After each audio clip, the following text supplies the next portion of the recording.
Well, my clock says 7 o'clock, so good evening. I'd like to welcome everybody to the very first virtual Insect Spectacular. Kansas 4-H has been hosting Insect Spectacular events for quite some time now, but this is the first year we've ever gone virtual. So this is a learning experience for us as much as it is for you in this type of a platform. But I'm guessing that you guys are much better at Zoom than I am. You guys learn much quicker in that respect. So maybe I will learn a thing or two from you guys as we go through the week. I am sharing my screen, but I've also got the chat box open. And I'm just curious, I want to make sure everybody knows where their chat box is.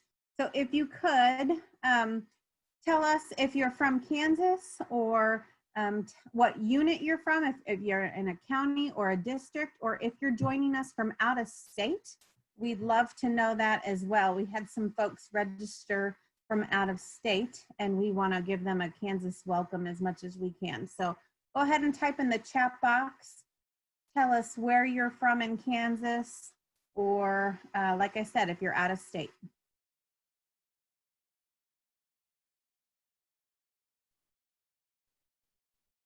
Oh, good. They're starting to come in. Riley County, Scott County, Leavenworth, Nortonville. Oh, good. We've got some folks from Illinois, the South Wind District, Riley County, Johnson County, Sedgwick. Excellent. Shawnee, Gardner, Kansas. All over the state. Wetmore in Jackson County, Rollins. I think we've covered just about every corner.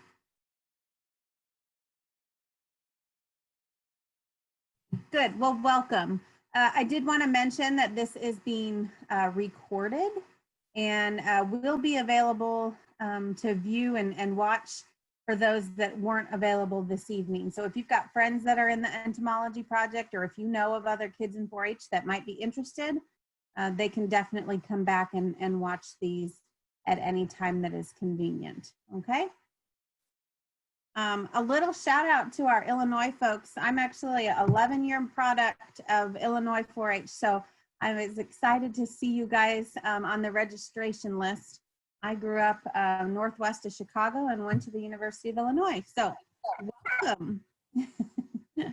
Welcome. Okay. We're going to go ahead and jump right in for the sake of time. My screen is shared. Give me a thumbs up if you see the green, teal, orange, and kind of lime green. Awesome. Good. I just want to make sure you guys see what I can see. My name is Amy Solik. I'm the Southwest area 4-H Youth Development Specialist, but I have been assigned very luckily to work with the Entomology project. And so this is actually the 3rd or 4th year I've gotten to work with the Entomology project and attend the Insect Spectacular. And we've got a great set of volunteers that are extremely passionate and very knowledgeable about all things insects. And I learn something new from them every year. And so normally we would be meeting in person, and we meet across the state at various different locations. We've met in Hayes, we've met in Great Bend in most recent years, and it's always a really fun, very interactive, somewhat social learning event. And just a big shout out to the volunteers that make this happen every year, and this year as well. A lot of work has gone into planning these virtual webinars, so we're happy that you could join us in this way. Tonight's presenters, I want to introduce them. David Williams and his daughter Cassia.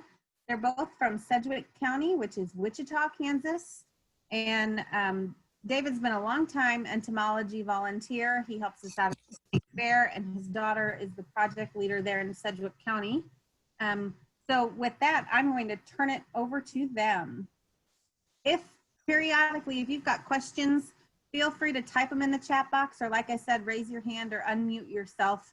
We're a small enough group We've got 26 folks on, so we can take the time to stop and answer a question if it's real specific to something we're covering. Okay? All right, David, it's all yours. Okay, well, welcome. Yes, I have been probably now, I think about 22 years in the entomology project. You'll hear more about how I got involved when you get in the video of beginning pinning. My daughter Cassia, who's now out of college and is the project leader, is the one that got us involved in entomology years and years ago. And she's actually she's teaching at a college right now tonight. So you'll probably only see her by the video on how to pin butterflies and moths later on. But if she gets out of teaching the online college course, then she'll hop on. So as I said, I'm a statewide volunteer. Why I love 4-H, it's just a great way to learn about nature. For me, it's kind of like I enjoy identifying the insects, but as a man, I kind of like hunting for the insects. Trying to catch some of those insects are almost more of a challenge and a fun, especially when it gets to some of the butterflies and the dragonflies and all that. So a couple things here. We want to again kind of start off probably with another chat session here for for you guys to respond as to what have you interested in 4-H entomology?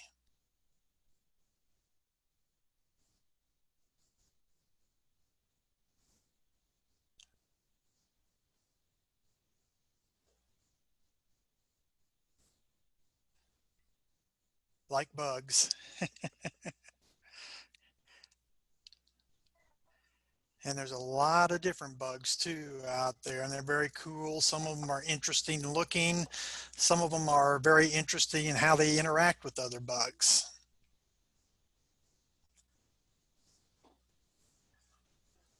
And like Amy says, even though I've been in it now 20 plus years and now starting to do a little judging at the state fair of insects, I'm constantly learning new things every year myself. So thank you for responding on that. Let me get here. We'll go ahead and move on to the next thing. Kind of an overview of what we're going to see during this session on the beginning webinar is we'll talk briefly about in Kansas what options you have to exhibit your insects. And then we'll kind of focus more on this on the pinning and collecting of insects. Supplies you might need for that, collection safety as you're going out to collect insects, be they for physical collections or for taking pictures. There's some safety things to kind of pay attention to as you're doing that.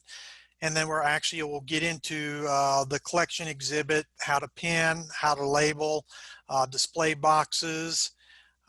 Then towards the end, we'll get into a little bit of how to identify resources. And then I think we'll show the 4-H entomology website where we again have a lot of information, some information for project leaders. If you don't have project leaders in your counties, your parents can print that information off and can use it to become the project leader for your county on that. And then at the very end, again, periodically through the presentation too, we'll answer questions that people might have. So that's kind of an overview of this session tonight. The exhibit options K-State or Kansas has for entomology, of course, is collection boxes, which are pinned insects, which is what this session will focus on mostly.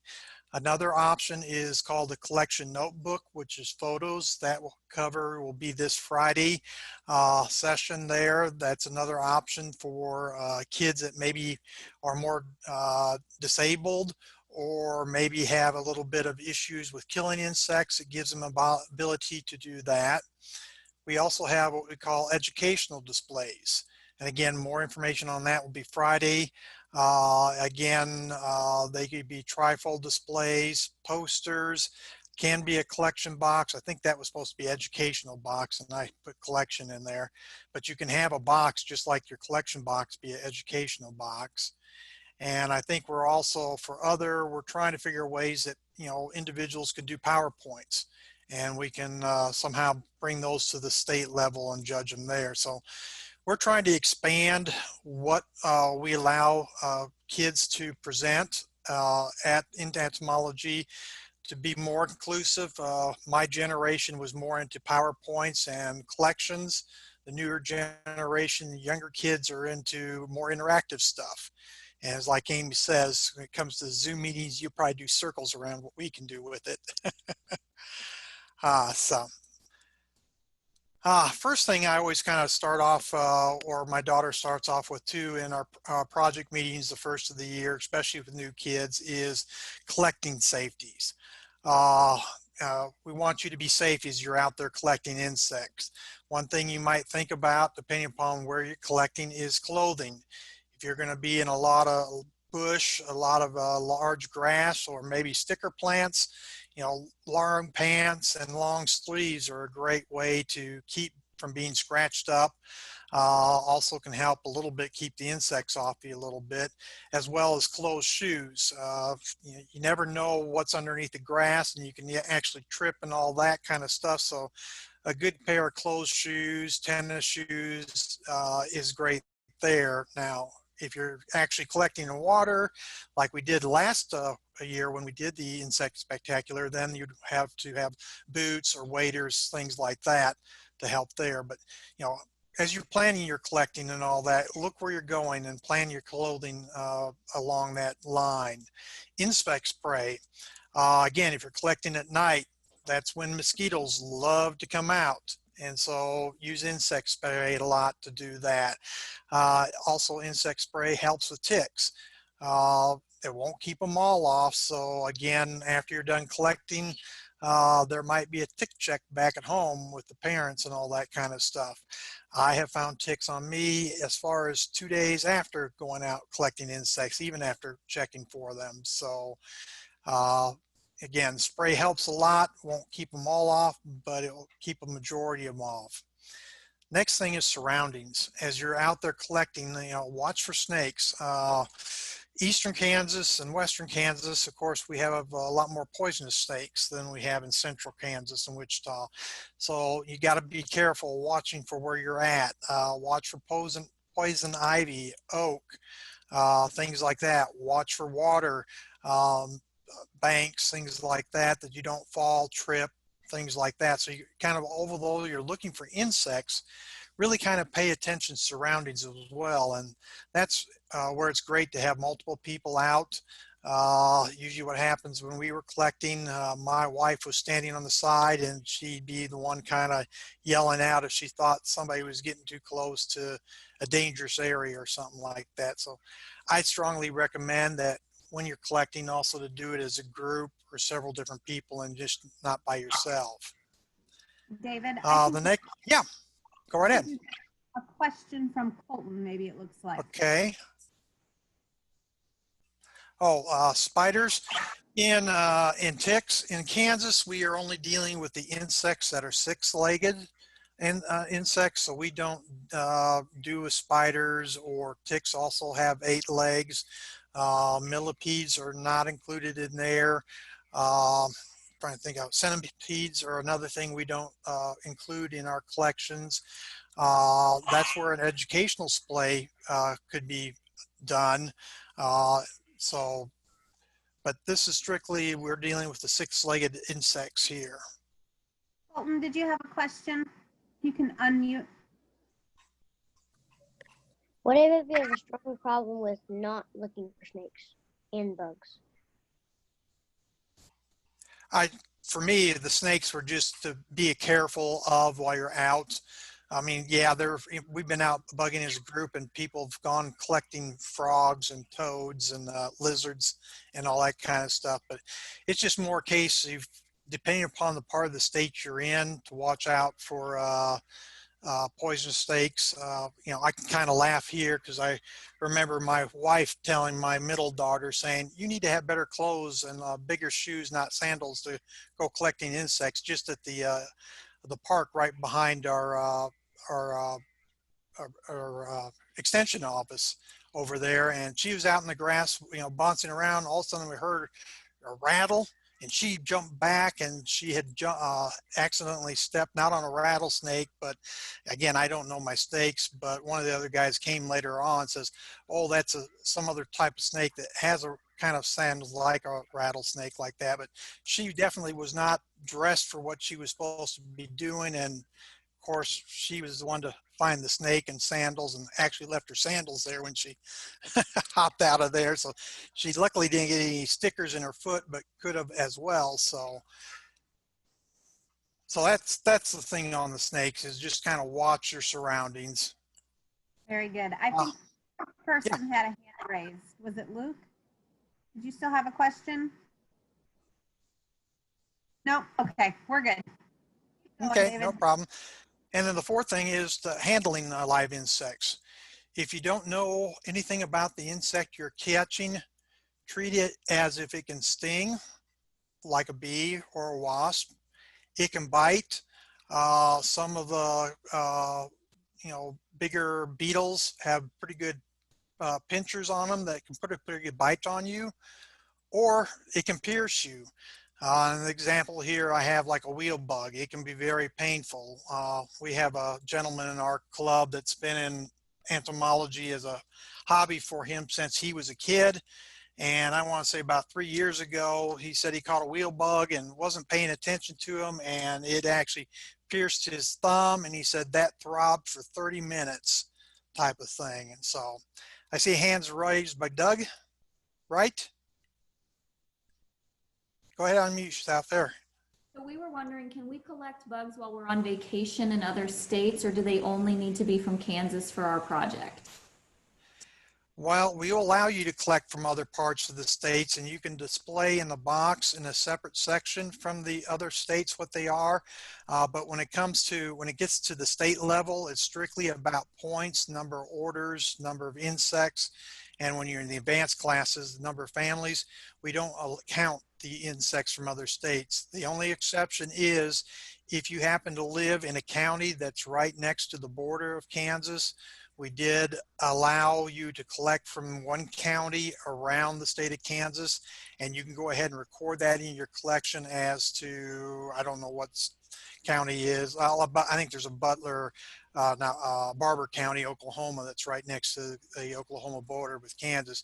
You can put in there Barber County and the insect for there. That's another thing that you could do with educational box. You could do an educational display on the insects from other counties. Things typically are bigger in Texas. Not all the case, but a lot of times they are. We see some of the big walking sticks show up. Kids like to show them off in their boxes, and they're very impressive. Our walking sticks are maybe 8 inches max, and here you see this 16-inch walking stick and display type of thing. But again, for the state-wise, we do not count those for points type of stuff. Thank you very much. And see here. And then again, at the very end, just kind of repeat that as you're out there in tall grass and brush and all that, do a tick check when you're done. Again, we want everybody to have fun collecting insects and all that kind of stuff, but got to be safe. You just got to pay attention to your surroundings. Okay, we'll move on here. Trivia time. This is going to be a case where we're going to ask you what color you think mosquitoes are attracted to. Amy, is there a thing? Yeah, you do have one there. I'll let you take it. Go ahead and answer what you think. Select the color that you think mosquitoes are most attracted to. I can tell when everybody has had a chance to answer, and then I'll end the polling when everybody has responded.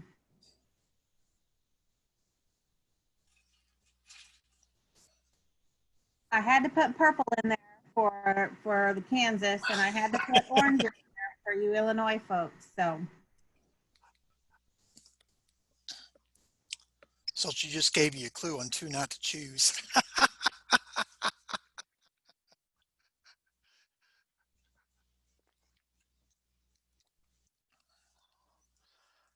24 24 of you have responded out of 33. So I'll give you just another minute, or actually a couple more seconds to respond.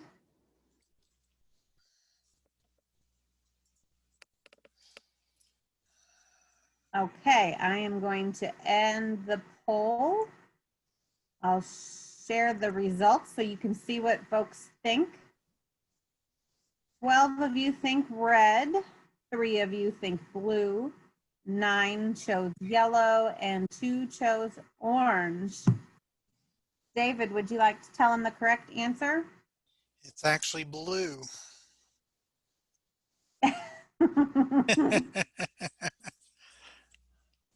Yep. Okay, good, good.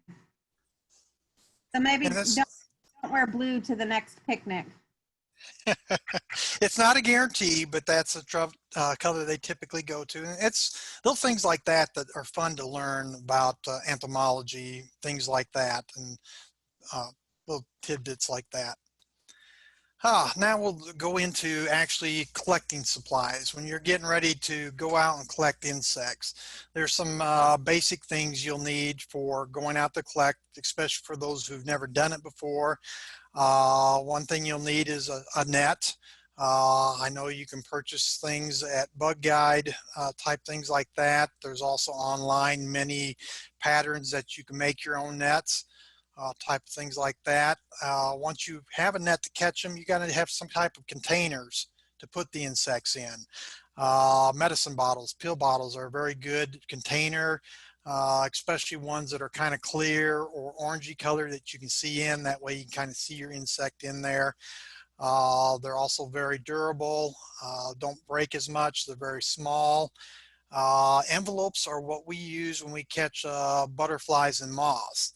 The reason why we put them in envelopes is then the wings don't start batting around a lot. If you put them in a bigger container, or if you have a kill jar, which, yep, I have that a little bit more, that's more advanced here shortly. If they're still alive and they get their wings flapping around, they can knock off all their little scales and all that kind of stuff. So we always have a supply of envelopes that we can just slip the butterfly moth into and seal it up so that they can't bang around as much. Another thing is you'll need some type of bag to put the containers in. Of course, the ones that are empty that you're, going around the field to get insects in, as well as to put the insects in while you're collecting. If you're at home, of course, if you're collecting, you can put a container and then you can put them in the freezer to kill them in the freezer at that point. The other piece of information you'll need is a paper and pen, because you need to record the date and locality of the insect being caught. And you'll see more on the labels later on that. But you need to have that so that when you generate the labels, you can say, hey, I found it or caught it in Sedgwick County, July 13th, 2018. The reason why we like that information is, one is to verify that some of the insects that people caught is truly caught around that time, because I'll just say, for instance, like a black witch moth, which is not native to Kansas, but gets blown in by the big hurricane winds and all that kind of stuff out of Texas and things like that. Somebody says they caught one in April. We know that's not the case, because they don't typically overwinter in Kansas, things like that. And there's certain insects that only come out certain times of the year. And so that's another way you can identify an insect, is by when it comes out. So that's kind of the basics you need for beginning collecting. If you're doing advanced collecting, what you might want to invest in is what we call a killing jar.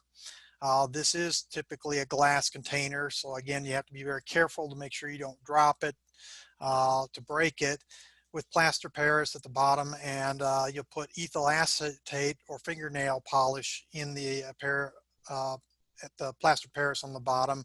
Let it absorb the liquid. You don't want liquid in the bottom when you put your insect in. Then when you catch it, you can put your insect in there, and depending upon the insect order, some of them get stunned very quickly, some take a little longer to stun. I like using killing jars when I'm dealing with wasps, because I can quickly put the jar inside the net and put the wasp at the very top of the net, and then Pull the net all the way down, put the lid on top, don't screw it down, just put it on top, let it sit there about maybe a minute. The wasp's not dead, but it's stunned pretty good, where I can then put the lid on the kill jar without having to worry about it coming out to sting me, type of stuff. And then the last thing here is, if you, again, Friday, we'll probably do more on that, is when it gets to photos, you want a good camera. And if you're just not sure whether you still want to, start this project or all that, just use your cell phone. It's amazing what the cell phones have for picture taking quality now. We just upgraded our cell phones here just about 2 weeks ago, and I'm still playing with the camera, and it's good. Like, I think it now can even tell a photo, like taking pictures of a mountain, and bring it 4 times in closer. So, cell phones are becoming almost better than some of the cheaper cameras you can go with. And then again, on that, you'll need a notebook and a pen to, again, record the date, location, maybe a brief description of the picture, so that when later you're looking at the picture, you can identify quickly that comment you had on it. I think also another thing I didn't put here, but I think Friday they'll talk more about, if you know the host plant it's on. I think there's a little information to put on the photo on that as well. Any questions on collecting supplies? There was a question in the chat box if they could collect cicadas, and there was kind of a group answer that yes, they could, and fireflies. Yep. Yep. Okay. Fireflies are in the beetle class, and cicadas are now we're in the Kansas. We've now combined 2 orders, the Hemoptera and Homoptera, into 1 order. So, okay, pinning supplies. Now, if you collected your insects, usually we put them in the freezer to freeze them, and keep them in the freezer till we're ready to pin. There's some things you need for pinning. There are what we call insect pins. There are a whole variety of sizes there. Typically, what I like to start beginning entomology kids in is number 2. They're pretty durable. They handle most insects typically used. The next size larger is a 3. Typically, I use that for very harder shelled insects. Your big diving beetles have a very hard shell to put the pin through. And in fact, when it comes to the diving beetles, I almost have to kind of do a drilling motion with the pin, kind of rotating it in my hand to get it through the shell. And for those kids that are just brand new to this project, parents, we encourage you till the kid gets older or understands a little more what they're doing. We're fine with you doing the insect pin, helping the kid out on that. And then there are smaller pins, 1 through 0. Typically, my daughter has used those for butterflies and moth wings. When they get to 1 and 0, the pin really bends a lot. And so trying to get that through a harder insect, you can't get it through. And then sometimes the styrofoam in the bottom of the box is hard to get the pin to bite in the styrofoam without it bending. So typically we'll use the 1s and 0s, and she'll show you that during the video that she's doing that, or where we use that. The other thing I like to recommend is quilting pins. Insect pins are smaller type of thing. Quilting pins are longer, usually have a bigger tip on them. You can see kind of off the picture there to the right bottom, a pin. I think it's a number 2 is the top of the insect pin. Quilting pins are below. You see they're longer, they're bigger for kids to handle, and they're a lot easier to get in as you're getting ready to pin the insect out, the legs, the antenna, and all that. Then you're going to need a pinning board. Usually I say about a 1-inch or thicker styrofoam. Reason why I say 1 inch or thicker is that if you get some of the smaller insects, by the time you need to pin them down into the board to get the legs out, you could be sticking that pin a good 1/2 inch into the styrofoam type of stuff. So we always like pinning boards to be about 1 inch thick. And then the other thing is little paper strips that we'll use for the spreading wings. These are usually out of cardstock or wax paper. And again, during the video, you'll see how those are made and what they're used for. And then the last thing here is tweezers. Sometimes it's kind of nice as you're pinning the insect on the board, the leg just doesn't want to pull out with a pin. You can get in with the tweezers and maybe be able to pull that leg out, maybe hold it in position, then to use a pin to kind of mount it in that position there. So, A question in the chat box. okay.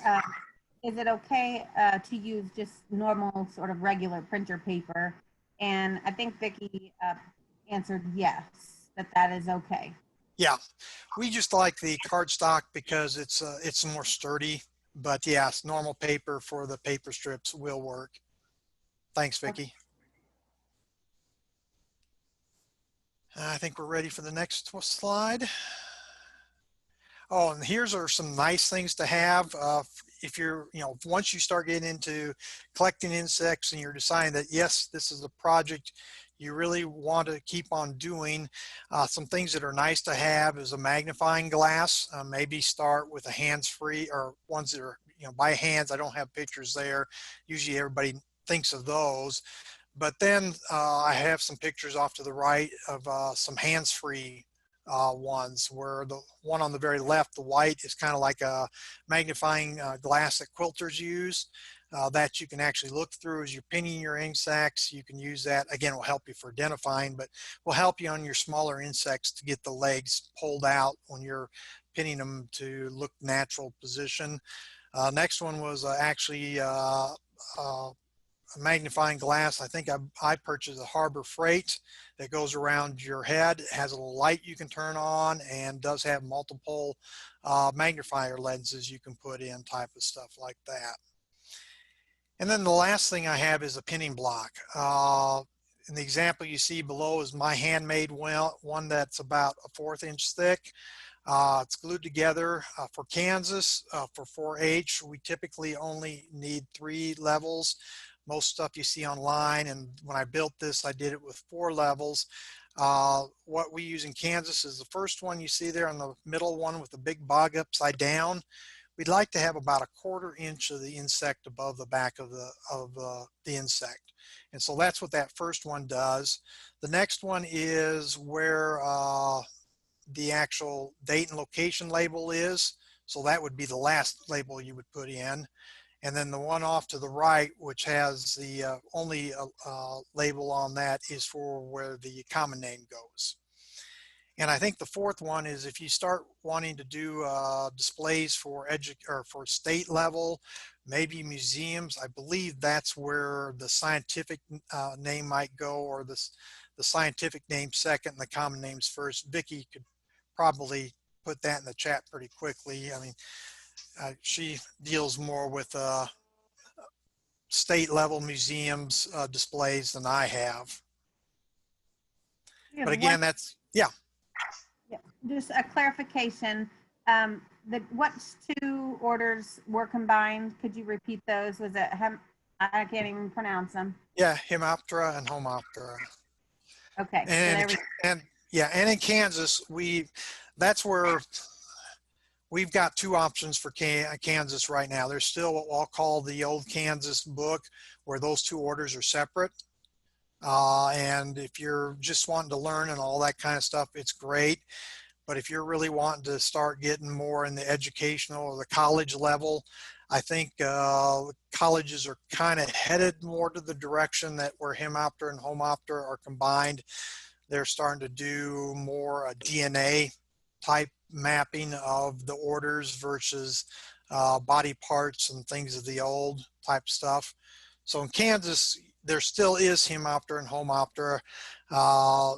I want to call it the old school and the new school. They are combined. So that's one thing, is you're getting ready to put in a box. You'll need to figure out which educational order you want to follow. If you don't have a lot of resources and just have the Kansas book, which you'll see later on, it uses the old where both of them are separated. And we don't penalize for whichever one. We just need to know which one you're using.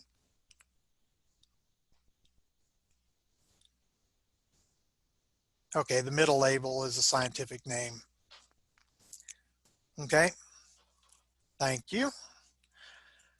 Before we start getting in pinning, some other things you'll have to know is, where does that insect pin? It's usually a black with a gold tip on it, goes on the insect, and that is very specific to the order of the insect. So you see there on the cicada, which Amy was there showing the top left, it's kind of in the second body part. It's just off to the right of center. You'll see in the fly, which is just to the right of it, same thing. But then when you see the true bugs, the next one to right there, you see it's in the third body part. It's in the abdomen, and true bugs always have that little triangle in there, and you'll see that the pin is just off to the right of it. And if you get the bottom left, you'll see the beetles, again, the third body part, just off of the center near the top. Butterflies and moths, we again try to do the same thing center there, but that's just your best guess. You know, since you don't have the wings apart to put the pin through, you're just trying to do your best ability there. And then the grasshoppers there, you can see are the second body part. Again, if you need other orders, again, we have documentation up on the web page that will show you some of the other places that insects are pinned. These are kind of the more commonly caught insects we've got displayed here. So you kind of need to know a little bit of the order of your insect before you start pinning. Next thing is, where is the pin located? You know, once you have where it's going to be located on the insect, is how you want that pin on the insect. What again you want to do, and the very bottom left here we're looking at, is when you're looking at the insect from the side, you're wanting it to be as horizontal as possible. Again, you want it to be about 1/4 inch from the top of the pin to the top of the insect.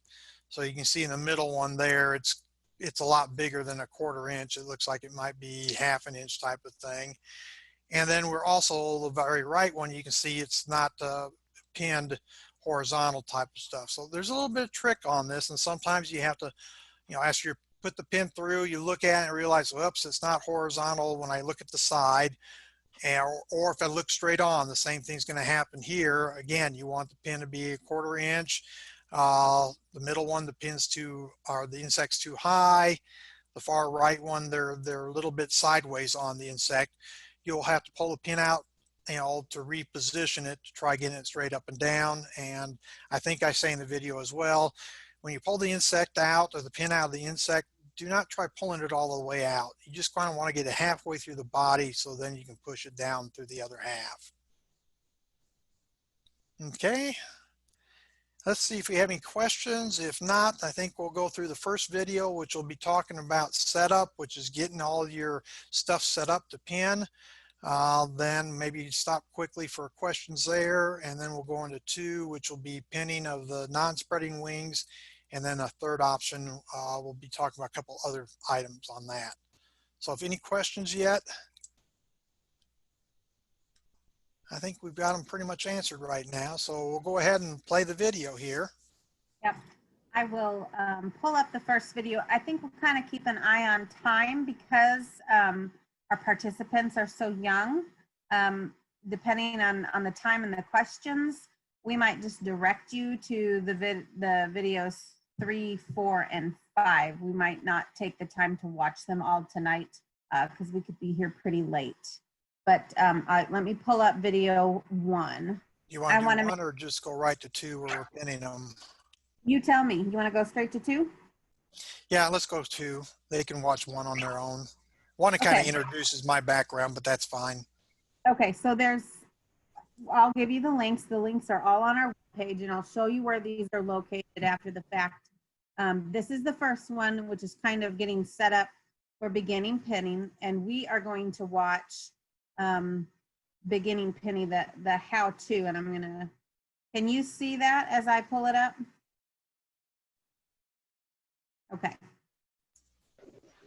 Save it again. This is part 2.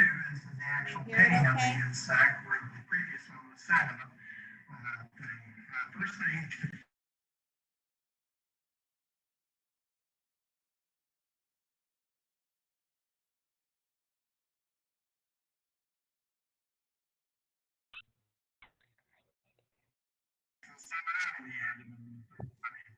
I'm not getting any audio. Yeah, I mean, I don't think the sound's coming off very good, so we might just have to let everybody watch those on their own. Also pretty laggy. Yeah, my volume is all the, Amy, yes. unshare your screen. And then when you share a screen, there's a box in the bottom left-hand corner that says share computer sound. Click that before you share and it'll share your sound better. Okay.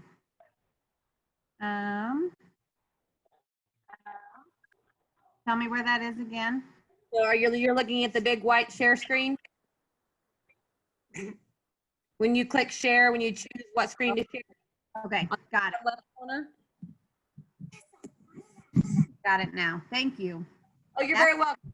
I can't dynamics like this. We did a practice round a couple nights ago, and that's exactly what I was looking for, and I could not find it. Okay, let me try this.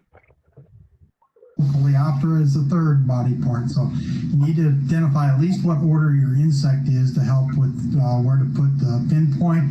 Again, there's a lot more on the K-State webpage for where all that stuff is. So first identifying that, then once you have it identified, then what you want to do is get ready to start putting your pin point or insect pin through the insect. Now, if the kid's very young or has some physical disabilities, we allow the parents to help on this. So once the kid gets proficient or older, then we expect the kid to do it themselves. This is a beetle here, so like on the diagram here, what we want to do is we want to put the pin through the third body part, but not right in the middle, just off to the right and a little bit down from where it starts. And what you're going to do is take your pin, usually again number 3s, especially if you have a big beetle, number 3 will work. Some of the water divers, you'll have to really, as you're putting the pin through, kind of spin it to kind of drill action. That's where you definitely need 3, and a lot of times parents will have to help. So again, if you have magnifying glasses you can wear, they can help with pinning, especially on the smaller insects. But the bigger ones, you can kind of see by sight, and you're putting the pin through, and you're trying to get the pin through so it's vertical, up and down straight, and while you look on the front, it's the same way. As you can see right now, I'm already starting to get a little really bad on that, so I've got to be a little careful to put it the rest of the way through. And you're going to push the insect through, or the pin through the insect.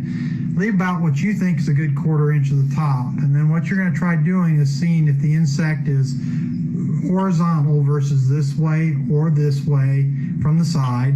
That one doesn't look too bad. Then what you're going to do is again look at it from the front. The same thing you want to do there. You want to see if it's this way, or pretty horizontal. This one looks pretty good.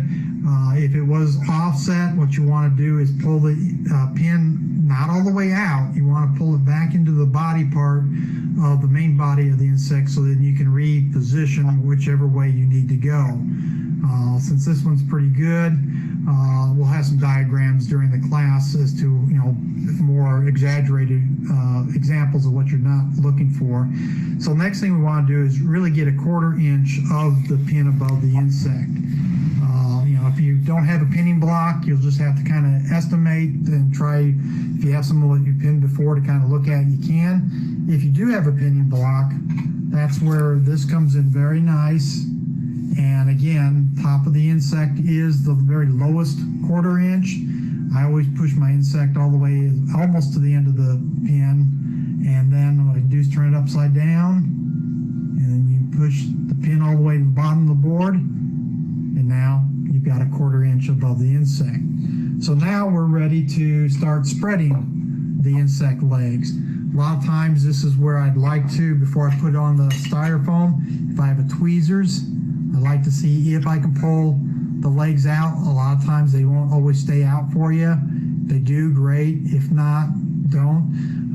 Again, this is where it's nice to do because some of the beetles definitely have a little clasp on the end of their legs, so it likes to grab onto things. It's also a good time to make sure you don't have them grabbing onto the pin too much. Then what you're going to do is pull your styrofoam, and you're going to put your insect on the styrofoam, And you want to get it to where it kind of looks natural standing. And so you're trying to push the insect down to where then when you pull the legs out, it'll be in kind of a natural standing position. Again, as you're catching the insects, pay attention to how they're positioned, because that's how you're going to try to make them look when you pin the insect, other than moths and butterfly, because you're going to spread the wings there. Again, if the kid has very young or physical issues, if the parent wants to do one side of the insect and then let the child do the other side, we're good with that. Figure out which is your dominant side of your kid. If the kid's right-handed, you pin the left side of the insect. If your kid's left-handed, you pin the right side of the insect. This is now when you pull out, again, like I say, I like my quilting pins, and then start working on pulling the legs out. Now, as this one's coming out with the legs, again, the styrofoam sometimes will catch on you, which this one is. If you had that pink styrofoam, maybe it won't catch as much. It's amazing how you think these insects are pretty fragile, and they're pretty sturdy type of thing. And so just kind of work your pin there. If you need to temporarily put one there so the leg doesn't pull back in, do that. Then start working on another leg to kind of pull it out. Again, this is where tweezers can come in very handy. You can then pull the leg out with the tweezers, and again, if you need to kind of keep it from falling back in, use a pin. This one's not rotating as much, but sometimes if you're starting to pull a leg out, that will rotate the whole body. What you'll want to do is then come back behind here, not where you can catch the legs, and put pins at the back. So as you're pulling the legs out now, it won't rotate on you. I always like to sit there and pull all 6 legs out. Just kind of temporarily get pins there to kind of hold them in position. And again, if you have to do it for your child, maybe at this point then start positioning your legs to try making them look as natural as can be. Again, a lot of the front legs come to the very front of the insect. Again, this is where the little claspers sometimes will help you, sometimes they're a hindrance as well. Sometimes you might have to put a pin underneath to hold the leg up a little bit. And then once you get it up, then you can put the pin in there. And then what you want your child to do, if you've done one side, is to match what you've done on your side.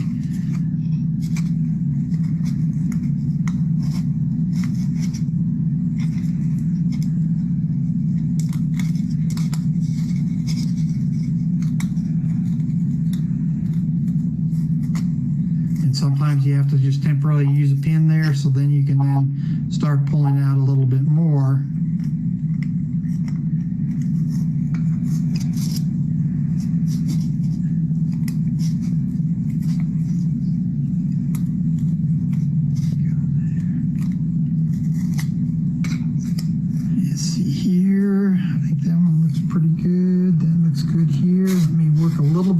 Top right leg. Again, looks like I'm going to have to put one behind here to kind of hold it up.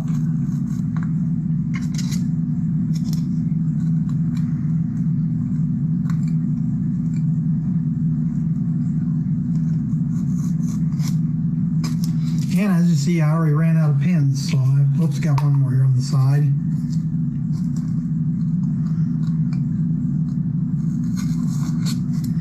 So that's what I'm trying to do, again, make it look as natural as I can with the legs spread out. If it has antenna, this one doesn't have antenna, then you might have to put pins on the antenna. If they're longhorns, those usually have long antenna, and you want to kind of stripe them along the side of the body type of stuff there.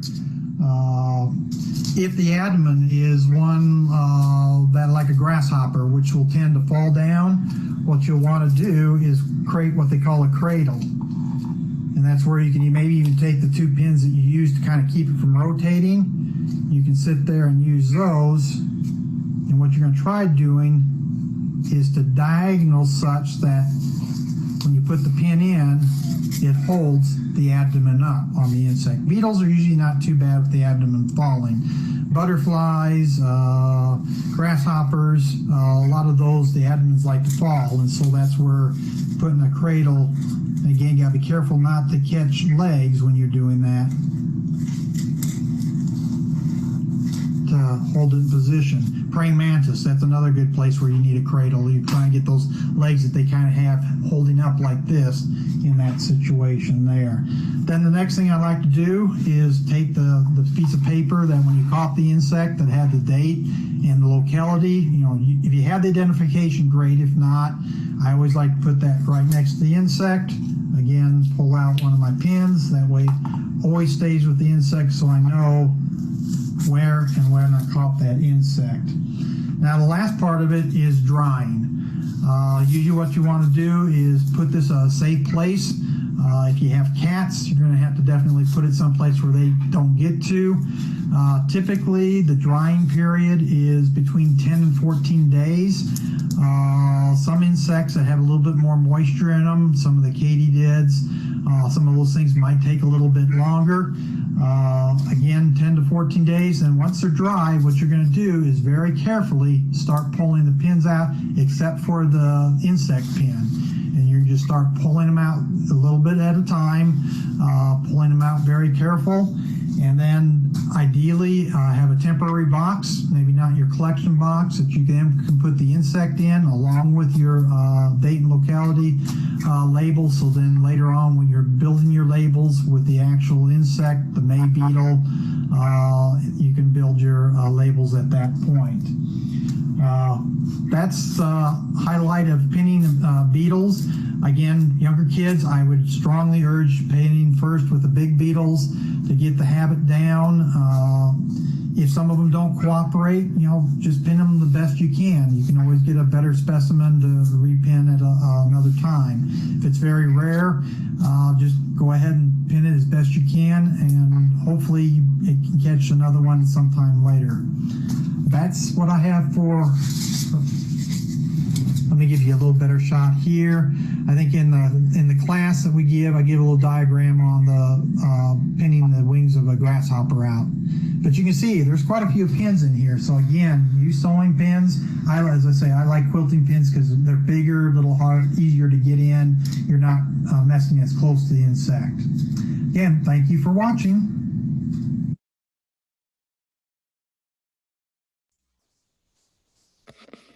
Okay, well, my apologies if the internet signal isn't strong enough to where it played perfectly. I mentioned in the chat box, all of these videos are uploaded onto our Kansas 4-H YouTube page, and they are also posted on our Entomology project page. So if the sound was bad or it was lagging, time-lapsing, we can definitely go back and you can watch those again.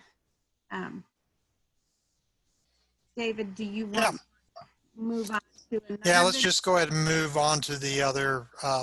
Since the quality is not as good with as many people we have on, they can go back and watch those other ones later on. Okay. I guess quickly, is there any questions on what the pinning that we just saw?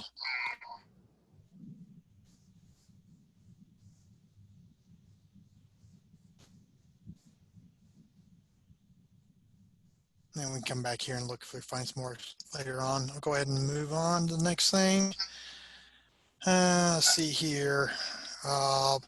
Other pinning supplies. This is where the third video's in. Was talking about pinpoints.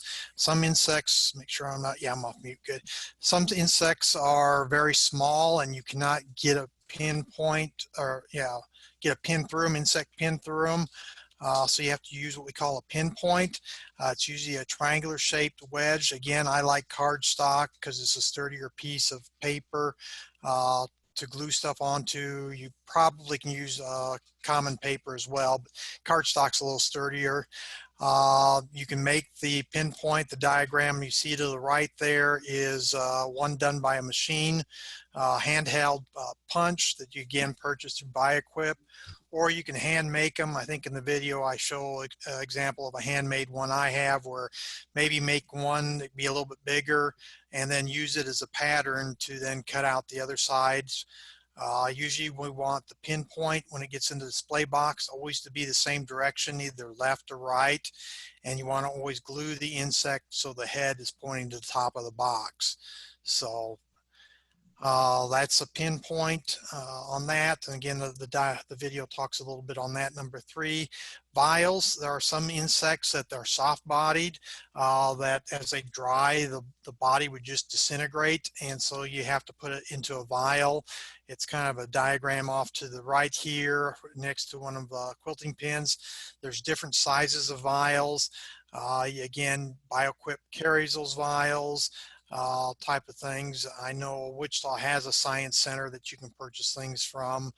I'm not sure if there's some other places you can purchase things like that, but this is where you'll put silverfish, termites, lice, aphids, fleas, and all that kind of stuff like that. And then you would put isopropyl alcohol, like 90% or something like that, in with the insect. And again, I think in the video talk a little bit more about that and how to put it in your box to keep it from falling out of your box when you transport boxes. Okay, I think I got another question coming up. True or false? The male ladybug is usually smaller than the female.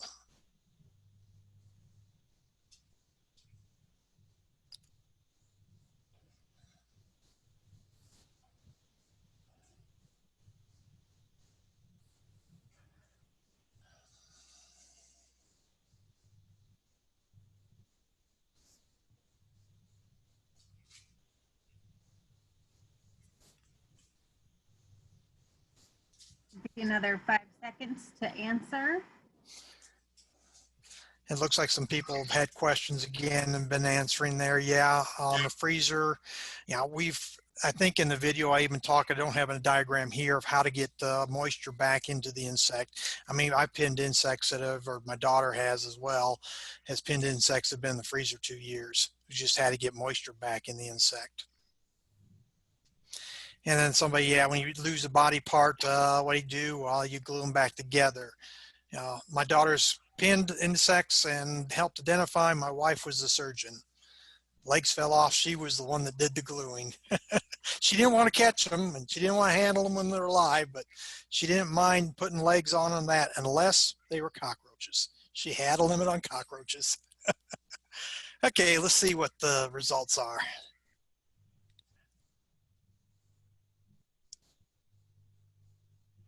And the majority, you've got it right. It is true.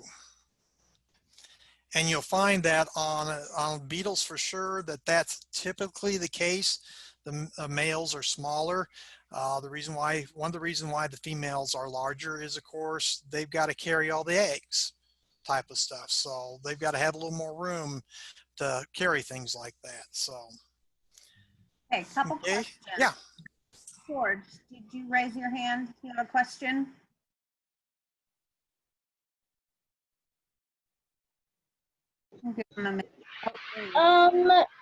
Actually, I have an answer. You can use a relaxation chamber or to put the moisture back in the insect. Okay. Yes, correct. Thank you. And I think that's where that one video, maybe the third one, I think talks about it, how you can make your homemade relaxing chamber. Thank you. Yep. And for glue, Elmer's glue, typically we found that if you use the, oh, come on now, I can't even think of one to talk about. Crazy glue, that's not quite the term, but you want the gelatin type on that, not the liquid glue. Craft Jew works well as well. And I think that, yeah. I'm not sure he answered, there was a question up above. When do you move the beetle to the collection box? So after you've pinned it and got the legs where you want them and all that, the question is when do you move it to your box? Well, a lot of times in what we were doing was right before we got ready to display them in the county fair or the state fair. At the time when we were going through Kansas, we had to order the insects in specific order. I think they were from the oldest found insects to the newest found in terms of age of the order. So we were constantly having to move insects a lot to make room and all that kind of stuff. So we didn't want to do a lot of moving till we were ready to, do it for the county fair or the state fair type of stuff. If you wanted to move them in the box earlier, you're welcome to, but that's typically when we did ours, is right when we were getting ready to display the box for a fair. Right. I think that's all the questions for now. Okay. And I think the next diagram is more for not beginners, it's more for advanced on pinning. So we can briefly talk here. When you get to grasshoppers, some of the grasshoppers you really can't identify very easy unless you pull out the wings. This one here doesn't have color, but a lot of them have colors. Again, if you're going to pin the wings of an insect out like a grasshopper, we always want whichever size you choose, be it left or right, they always to be all the same direction. And again, you can see the number of pins here. Just quick note here, basically what we're looking for is the top wing for the very top of it just to be a little bit above horizontal, and then the bottom wing, the top of that to be horizontal type of stuff there. And again, we're expecting the legs to be pinned out, things like that. So you can see takes a lot of pins to pin an insect. So I always like to use quilting pins because they're longer and saves the insect pin to really use for when you're pinning the insects. Okay, I got one more question here. The question is, true or false, are flies the only insect to taste with their feet?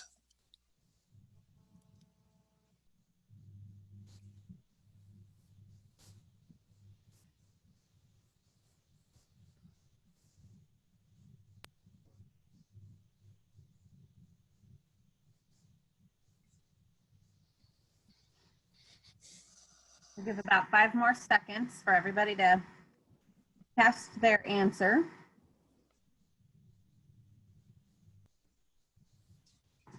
Okay, last chance. 3, 2, 1.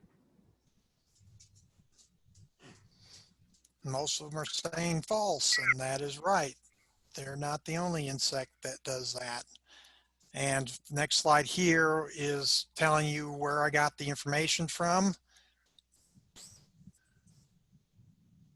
Oops, went a little too far. I thought I had it there. Did that one get cut out? Maybe on accident.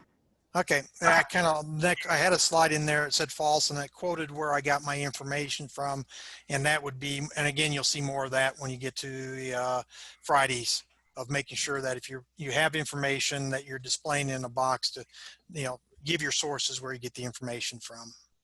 Okay, let's move on to the next one then. Labels.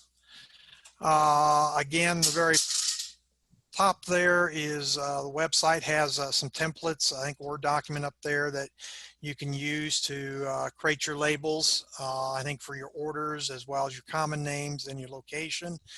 The very top label that you'll have on your insect is what we call the common name label. Again, this is for Kansas. We don't use for 4-H the scientific names. So we have a common label as our first one. You can add male or female. You can spell it out if you want to. You start running into space issues by doing that. Or you can use M or F, or you can use the little symbols for male and female. For beginning 1 and 2, if you don't know what the insect is, you know it's a wasp, but you haven't been able to figure out what kind of wasp it is, we allow them to enter in the generic name to say, hey, it's a beetle, caught it July 15th, 2018, type of things like that. And as they get more in the project, maybe next year they'll figure out what it is. Once they get in intermediate and advanced, we don't allow those anymore. We want the child to actually identify the common name, or if the insect doesn't have a common name, typically that's where it picks up on the family name. And then intermediate and advanced, when you start worrying about not the order, but also the family of the insect. So that's a common name. The date locality label is when it's caught, not when it's pinned. The size of the label can be smaller than the common label, or it can be the same size. The first line will be the county spelled out. So you'd have Sedgwick spelled out, and then the state as abbreviation. Also for Kansas is KS. The second line is the date the insect was caught. July 3rd, 2019. And then we did start a couple of years ago. If you wanted to add a third line, it's the collector's name, and what that one is who's doing the pinning. We do allow you to get insects from family members. Our first walking stick happened to come from our piano tuner. We were doing something, he called up, says, we caught this bug in we were moving our daughter. I want to bring it over your way for you, and brought a big plastic container, and there was a walking stick in it. And so we allow others to catch. We just want the 4-H'ers to do the pinning. And as I said earlier, if they're younger or need some help, parents can help on that a little bit. But the third line is just optional. Again, third line is for definitely if you're eventually wanting to donate your collection to a museum or to a state institution, a college institution, they usually like to have that kind of information. Okay, we'll move on to next. See here. Continue on labels. We want the labels to be uniform. And then what I mean by uniform is that all the common labels have the same size, the same look and feel. All the date locality labels, again, same size, same look, and same field. So we don't want any mixing of text formats within the type. And then again, the common label and the date label can be all the same size. I think the template that I have up there with the Word document, I think those labels are exactly the same size. It's just the common name has basically one line, and then the other one has a 3-line, unless you take out the collector, and then it's 2 lines. Okay. So here again, it's kind of a presentation of where they are on the insect. The common name is right under the insect. The date locality is underneath that. They can be, when you come to display in the box, the label can be parallel to the insect, like you see in the diagram there. I've got my images of everybody for top of the right, there we go. And then on the pinpoint, you see the labels are going, I'll call them crosswise to the insect. Either way is acceptable. We just need to have them all the same. We don't want them mixed up. So either they're all parallel to the insect body or crisscross to it. Vials, the best method there is, again, a separate pin to either put above or next to the vial on that. Yeah, I think we're ready to see. Do we have any questions here before I get too further along? No questions as of right now. Okay. How's everybody doing? Give me a thumbs up if you're still hanging in there. And the one question somebody has, right? Yes, butterflies is the other one. They actually taste with their feet, and they more or less taste not necessarily for the nectar they want. They want to make sure they have the right plant for their little ones to eat. I see lots of thumbs up, so we're good to keep going. Okay. Saying that my camera's not hooked. No problem. Thanks. Okay, let's move on to the next thing. Display box.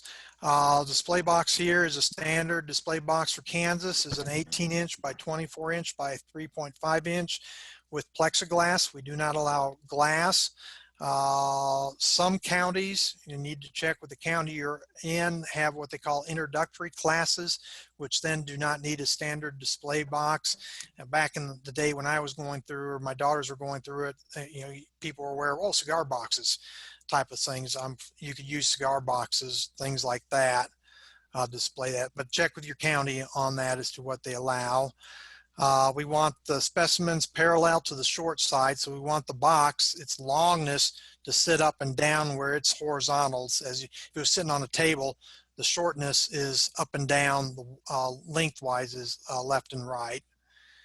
Again, vials, we need them to be very secure in the box. The video kind of goes through it, but basically you're crisscrossing, kind of like I showed you how to create a cross for the abdomen. You're going to do this on top. You're going to kind of pin with a cross over top of the vials and put a pin in front and back so it stays in the box, because sometimes 4-H extension officers and ladies, they do the best, but they're just loaded with a bunch of stuff and they're just, you know, bringing them in. And there's been times where all of a sudden a vial has come from the top of the box to the bottom, and of course it's just like a wrecking ball, destroying stuff as it falls down. Next thing here is group by order. And I do list here the option A, which is the Insect of Kansas book. It's the printed book. A lot of the, and I think later on, I show example, one of the power slides here. Again, a lot of counties have that. Just go to your extension office and ask if they have the book there. I want to say it's somewhere between $25 and $30 to pick up. It has a lot of good pictures. Again, read the text, because sometimes reading the text will give you more clue as to whether you're dealing with a carpenter bee or a bumblebee. And then option B, which is not printed, is the what we call the revised guides, but we don't have a revised Kansas book out to look at. It follows bugguide.net taxonomy, how we classify insects by what family they're in, things like that. And then the other thing you want to put in your box is a killing agent in 2 corners, mothballs or a piece of yellow bug strip, because there are actually little domestic beetles that love to eat dead insects, and they will get in the box and they will destroy your insects if you're not careful. So mothballs in the corner or yellow bug strips will help keep those out. Usually if you put those in, you want to put a little tape or a small open container between the killing agent and the box material, because mothball and the yellow stuff will start eating the styrofoam if you have them next to each other. Okay, let's move on. Resources. Kind of here is just a highlight for, again, kind of run through this very quickly. There's general insect books. The Kansas book is a very general one, a lot of pictures, usually less text. Again, drawback is they typically only show a full handful of insects. You only get maybe, let's say, 30 beetles when there's 2,000 beetles out there. And they typically don't get into the body part shapes. Some of the beetles, you determine what family they are in by the number of leg segments they have and things like that. Again, beginning class, sometimes you can identify them as beetle and moth if you can't figure them out. And also general insect books tend to be a little cheaper. Things, and then use your town's libraries, schools. If you have a college in your area, check out books, use those, and then only worry about investing in if your child really says, yep, this is what I want to do, and maybe you don't have to check out as many books. There are specific order books. You can purchase a book on beetles only, dragonflies, moths, butterflies. There's all kinds of variety out there. Again, they're usually more scientific, typically a lot more text. They'll get more into how to segregate the body parts on the insect and all that. Again, might have some pictures, but maybe not as nice as the general book. They can tend to cost a lot more money. Instead of buying one book for maybe all your orders, now you got 20 ordered books, so it piles up. Again, check out your town schools, public libraries, colleges for book checkouts, and to see if maybe it is a book that your kid really likes. And for identification, guess what? You've now got a birthday gift that you might purchase them, or Christmas gift. Our daughters and myself have gotten books for Christmas and birthdays on different insects. And that's where it was nice when we had the Insect Spectacular.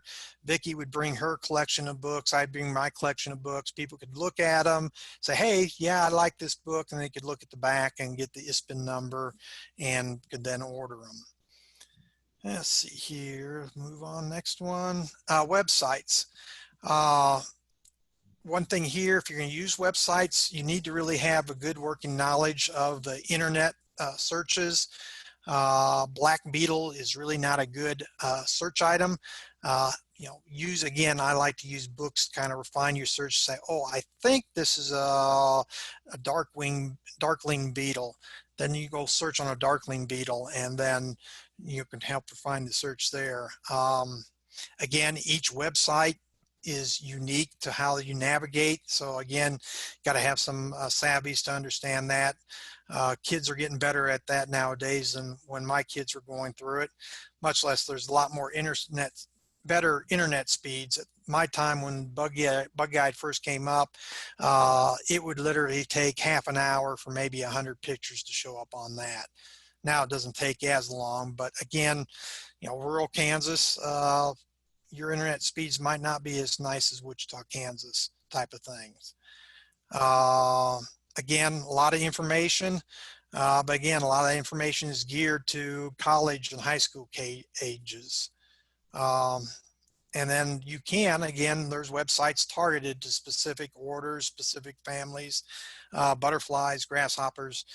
There's one website, I want to say it's Mississippi State, that has moths that I really like to go, but I've got to know what family I'm looking at the moth before I get to that to then try identifying it. He goes by scientific names, and then once I think I have it identified with the daughter, then we'll search on the scientific name to see if we come up with the common name. And then the last thing I want to kind of plug here is at the Kansas State Fair. We'll have to see what happens this year. Usually up there, while we're judging kids that are older, 10 and above, we'd like them to come help count insects, put boxes up on the shelves for judging. That's a great time to look at other collections to say, well, I've got this insect at home. I really don't know what it is. And again, bring a piece of paper and says, oh, this person says it's a carpenter worm moth. You can write it down and you can go back home and investigate it to say, yep, that's what I have, or no, still not quite it, type of stuff. So, but we'll have to see what happens this year at the state fair. I know our county wise, there's no, it's coming up in about a month from now or less. We're not going to have interview judging. They're just drop off the boxes and we're going to have to judge them that way. Okay, the next thing here is I kind of have some, again, this is more towards advanced thing, but I left it in here, bugguide.net. This is kind of a screenshot of what you'll see. Up in the far right is a search option where you can type in words. Back when it first was coming up in slow internet speeds, if you type like orange butterfly, you wouldn't necessarily get the monarch to pop up. I think nowadays is a little bit better, it does that. It has little tabs that you see on the far left, home, guide, ID request. You can submit your own pictures to get IDs on that. It has some other tabs there. It does have some selectable silhouette images of those orders. So if you select on the top right, it's a butterfly. It will take you into the butterfly section of their thing. And then, of course, the scroll bar on that. And so then I think the next thing I kind of talk about is be very careful when you type in your search word of what you get for image wise, because I think the next 126 gets into that, I believe. Yeah, on this one, I said I was looking for, in the big long text here, right underneath the picture, it says grasshopper differential, had a question mark. I was just wanting to have a picture of differential grasshoppers.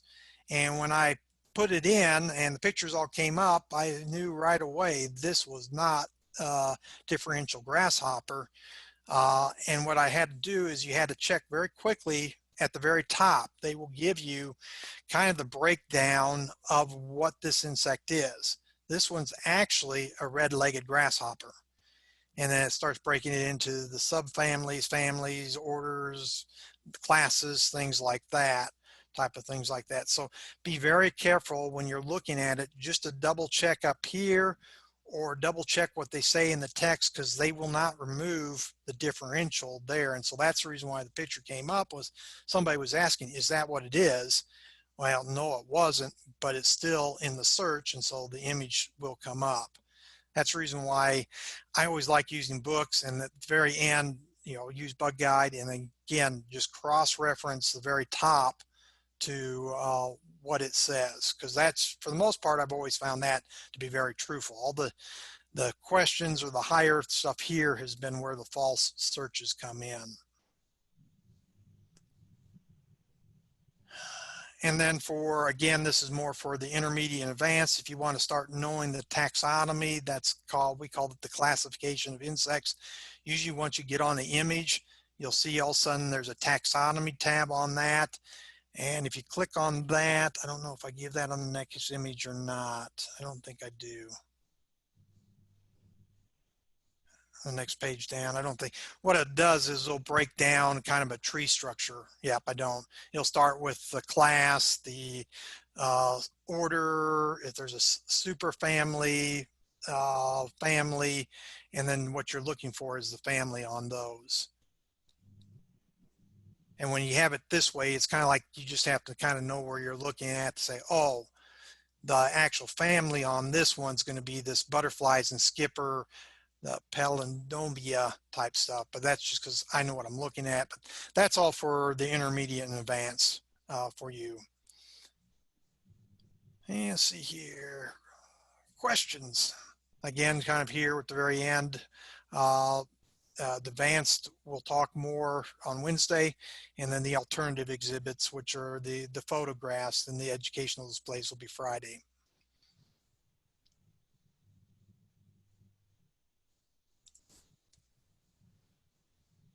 How do you know if an insect is male or female? Well, it can get very tricky at times. Some things are very easy to tell.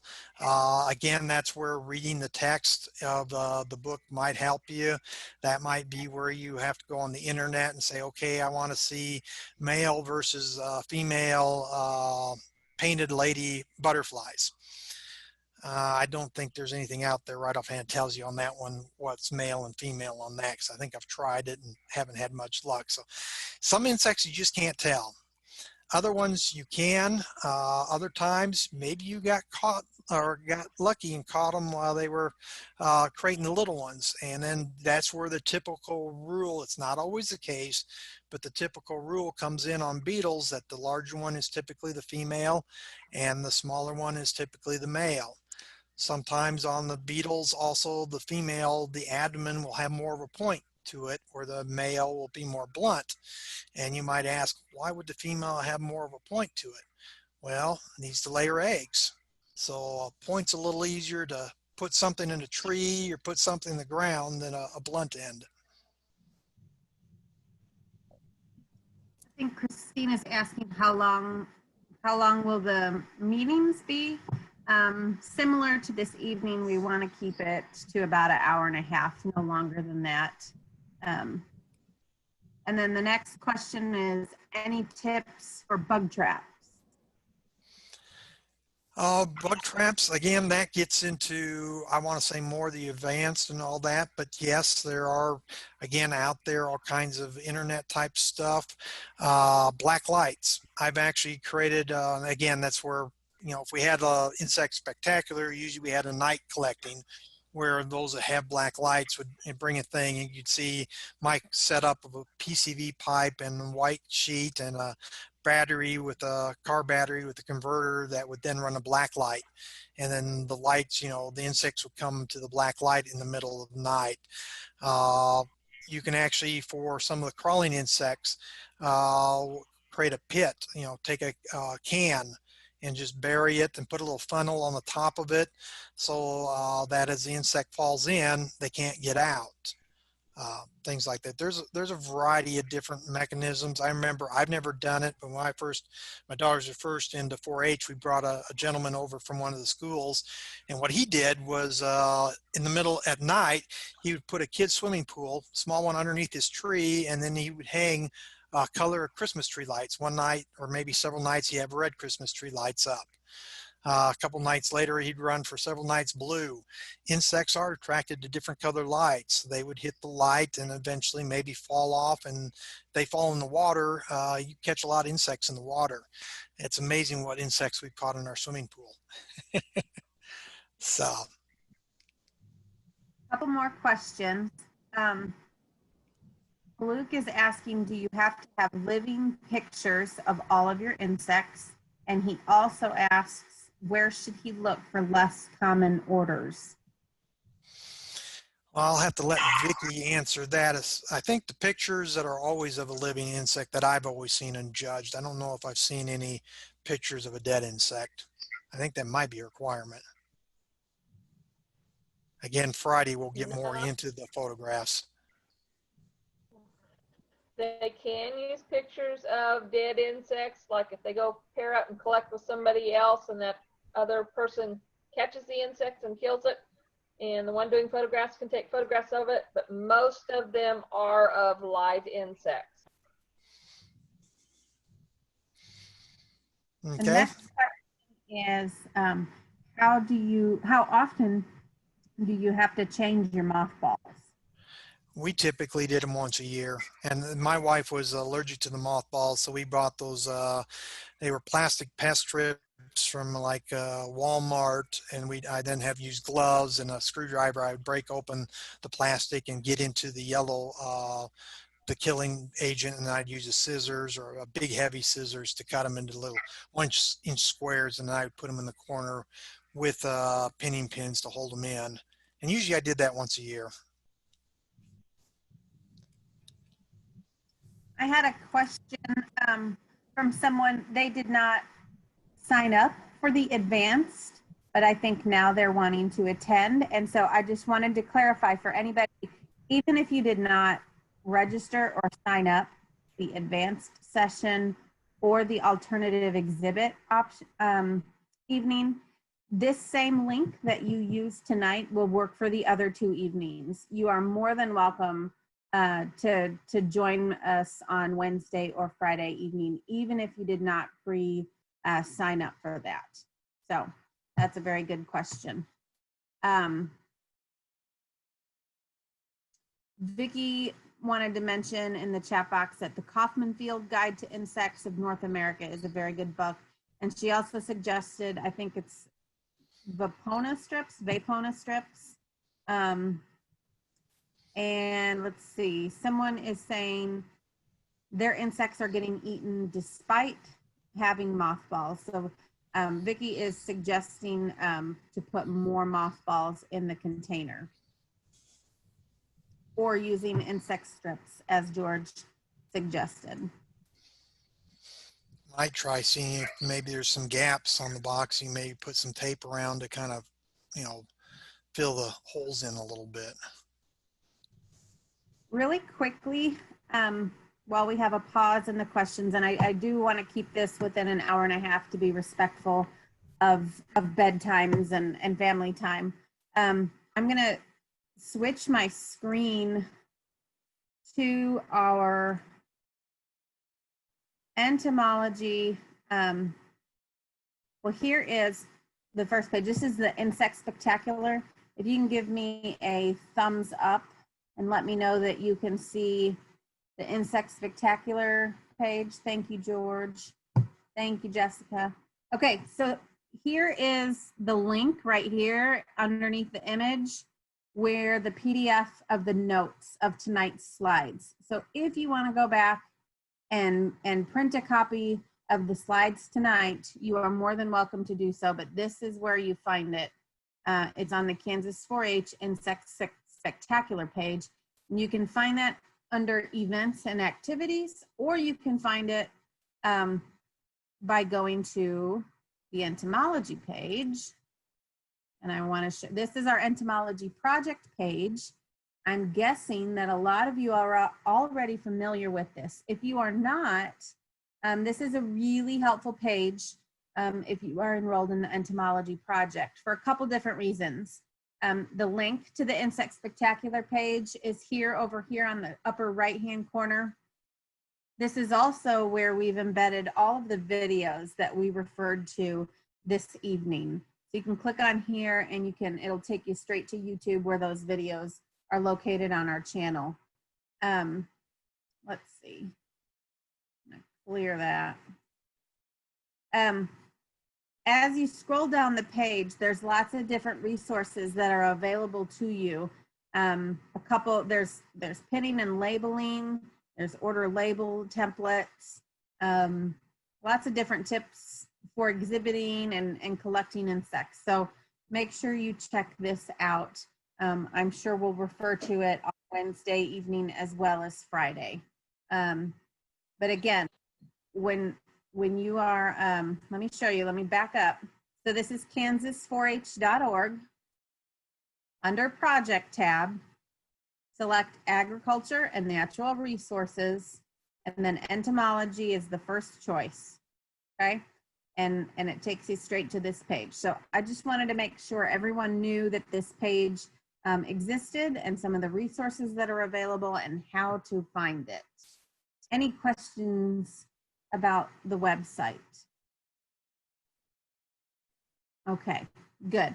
I think those videos, David spent a lot of time creating those videos, and I think you're going to find them really, really helpful. So if your Wi-Fi wasn't great tonight and you want to go back and watch the one we played during our webinar, or you want to go and watch the other videos, he's created 5 of them, and I think you'll find them helpful.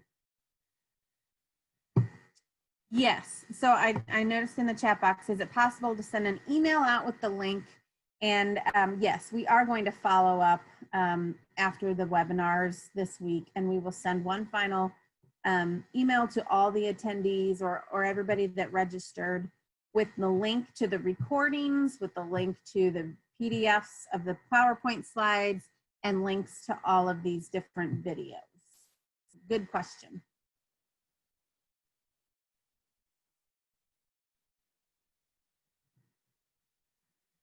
Okay. If everybody could think of one new thing that they learned tonight, go ahead and type that in the chat box before we close.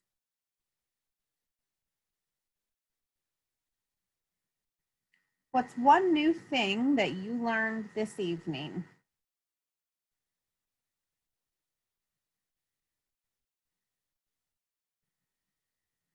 You can glue body parts on. I also learned that.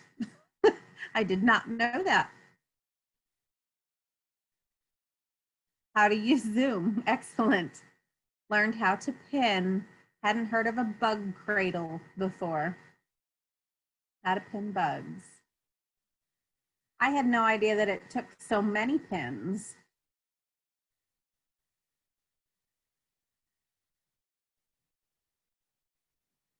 More resources than I expected. Well, that's good, George.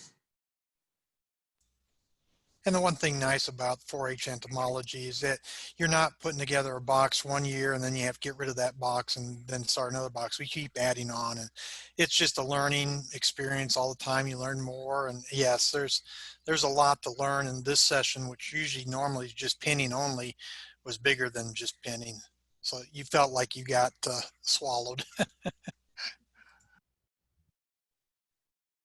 Well, one last thank you to everybody for attending. I would love to be on that beach that is your background video there. I think it might be Taylor, who's got the pretty palm tree and the ocean waves rolling in.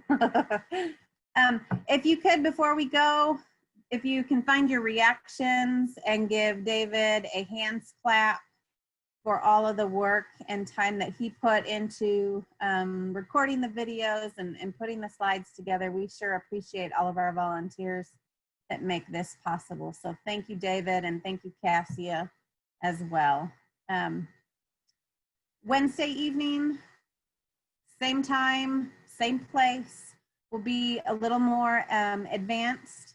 If you want to come back and join us for that session, it's going to be a great one. And Friday we'll focus more on the alternative exhibit options, and Vicki is going to take the lead on that. So that one will be a great one as well. if you have more questions, yes, we will post that as well in the email. We'll give some contact information for our presenters, and you can follow up. You can always contact me. I don't necessarily have the insect knowledge, but I know people who do. So either way, we want to get your questions answered. So with that, I'm going to stop recording.